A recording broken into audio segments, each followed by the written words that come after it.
Hello दोस्तों, मैं हूं अभिषेक और GTU डेली टेक के इस नए एपिसोड में एक बार और मैं आपका स्वागत करता हूं। आज हमारे पास बहुत ही बढ़िया टेक की खबरें हैं और उससे भी ज्यादा मजेदार है आज का टेक पोल, जो कि टेक पोल है नहीं है, ये आप ही डिसाइड करना, लेकिन उसमें पार्टिसिपेट जरूर करना। तो बिना किसी देरी के शुरुआत करते हैं और सबसे पहले वीडियो को लाइक कर दीजिए ताकि इस तरह की टेक न्यूज आपको टाइम से रोज मिल जाए। तो चलिए शुरुआत करते हैं पहली खबर के साथ, और पहली खबर आ रही है माइक्रोमैक्स के चौथे फोन के बारे में, जो कि यहाँ पे लिस्ट हो गया। उसका मॉडल नंबर जो है E6546 है और मुकुल शर्मा जी ने ट्वीट डाला है। उन्होंने बोला है कि Micromax is coming up with another new phone. अभी तक इन्होंने 2 फोन डाले हैं जिनका अगेन इतने अच्छे रिव्यूज नहीं आए हैं, तो मुझे उम्मीद है कि इस फोन के अंदर ये कुछ कमाल करके दिखाएंगे, क्योंकि वो बहुत जरूरी है माइक्रोमैक्स के लिए।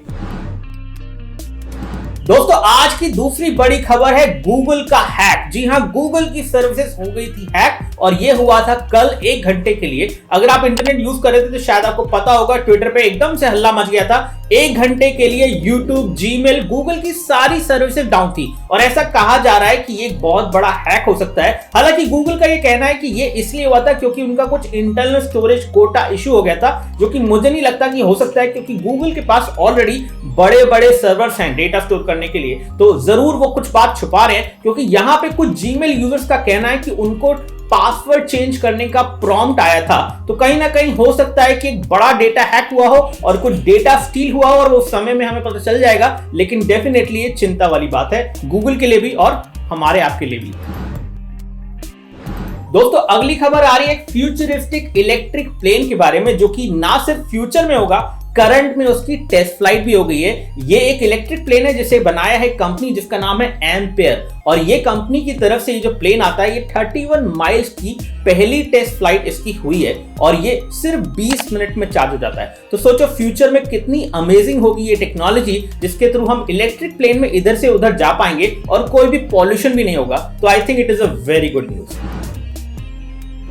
दोस्तों, अगली खबर है नोकिया की तरफ से। नोकिया का 5.4 करके एक नया फोन है, स्नैपड्रैगन 662 वाला, जो कि ट्रिपल कैमरा के साथ आता है और ये यूरोप के अंदर लॉन्च हो गया है। इसकी यूरोप की प्राइस तकरीबन 189 यूरो। अगर आप उसे कन्वर्ट करोगे तो 16,000 रुपए आ जाती है, जबकि इतने हार्डवेयर और इतने फीचर्स वाले जो फोन्स हैं इंडिया में, वो आराम से 10 से 12,000 के अंदर आते हैं। तो ऐसे में देखने वाली बात होगी कि ये फोन इंडिया आता है, और अगर आता है तो किस प्राइस पे आता है। हमने हमेशा देखा है कि भाई नोकिया के फोन आजकल ज्यादा ही महंगे होते हैं, तो ऐसे में नोकिया के लिए कंपटीशन में एक प्रॉपर फोन लॉन्च करना सही प्राइस पे थोड़ा मुश्किल हो गया है, और इसी वजह से हम लोगों के लिए भी सजेस्ट करना और उनके फोन अनबॉक्स करना और भी मुश्किल हो जाता है। तो ऐसे में take it with a pinch of salt, देखते हैं नोकिया 5 की प्राइसिंग क्या रहती है इंडिया में।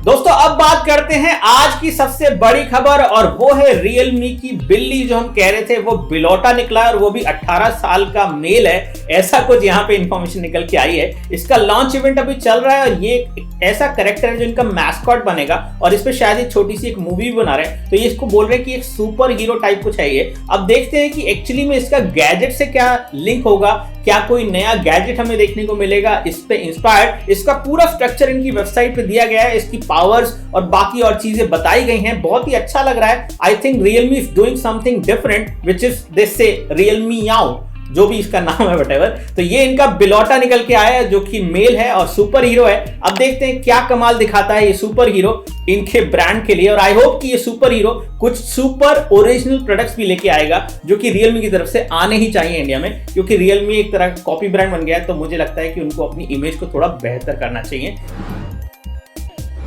दोस्तों, आजकल हम अपने फोन्स को बड़ा संभाल के रखते हैं, उन पे टेम्पर्ड ग्लास लगा के रखते हैं, क्योंकि हमें पता है फोन कई बार टेबल की हाइट से नीचे गिरता है तब भी उसका ग्लास टूट जाता है। लेकिन क्या आप इस बात पे यकीन करेंगे, आईफोन 6s प्लेन की हाइट से, मतलब प्लेन हवा में उड़ रहा था, वहां से गिरा और उसके बाद भी सरवाइव कर गया। ना तो उसका डिस्प्ले टूटा, ना ही फोन खराब हुआ, और ऐसे में ये फोन बच गया। तो सोचिए कुछ इस तरह की बिल्ड क्वालिटी मिलती है एप्पल के अंदर। कहीं ऐसा लग रहा होगा आपको, लेकिन ऐसा नहीं है। एक्चुअली होता क्या है कि जब फोन गिरता है, कि वो घास में गिर रहा है या कहीं और गिर रहा है, डिपेंड करता है कि वो कैसे गिर रहा है और किस पॉइंट पे टच हो रहा है। अगर वो सही पॉइंट पे टच ना हो, चाहे वो आईफोन हो, सैमसंग का फोन हो, टूट ही जाता है। लेकिन अगर लकीली वो बच जाए तो इस तरह की कहानी हमारे सामने आ जाती है। दोस्तों फाइनली सैमसंग गैलेक्सी S21 के अंदर आपको बिक्सबी होम स्क्रीन नहीं मिलेगी। जी हाँ, सैमसंग ने डिसाइड कर लिया है कि भाई यहाँ पे आपको ये चीज नहीं होगी, क्योंकि गूगल का डिस्कवर फीचर ज्यादा पसंद किया जा रहा है एंड्रॉइड पे। तो ऐसे में बिक्सबी की बजाय गूगल डिस्कवर मिलेगा, जिसमें आपको डेली न्यूज और बाकी और फीचर्स मिलते हैं। तो ऐसे में गूगल के फीचर्स पुश होंगे सैमसंग S21 में, जो कि एक अच्छी बात है। दोस्तों Redmi K40 की लाइव इमेजेस यहाँ पे Vivo पे लीक हो गई हैं। इस लाइव इमेज में अगर मैं देखूं तो इसका जो कैमरा मॉड्यूल है वो बहुत ही इंटरेस्टिंग लग रहा है। हालांकि जो कैमरा के साइजेस हैं वो तो छोटे लग रहे हैं, but again I tell you ये अच्छे कैमरास हैं। और कैमरा का साइज कई बार उसके लेंस की वजह से हमें लगता है कि बड़ा कैमरा है, एक्चुअली में अगर आप क्लोजली देखें तो बहुत छोटे छोटे कैमरास होते हैं। तो कुछ वैसे ही कैमरास यहाँ पे दिख रहे हैं। अब देखने वाली बात होगी कि Redmi K40 इंडिया में कब आता है, किस नाम से आता है और एक्चुअली कैमरा क्या कमाल करके दिखाते हैं इस फोन पे।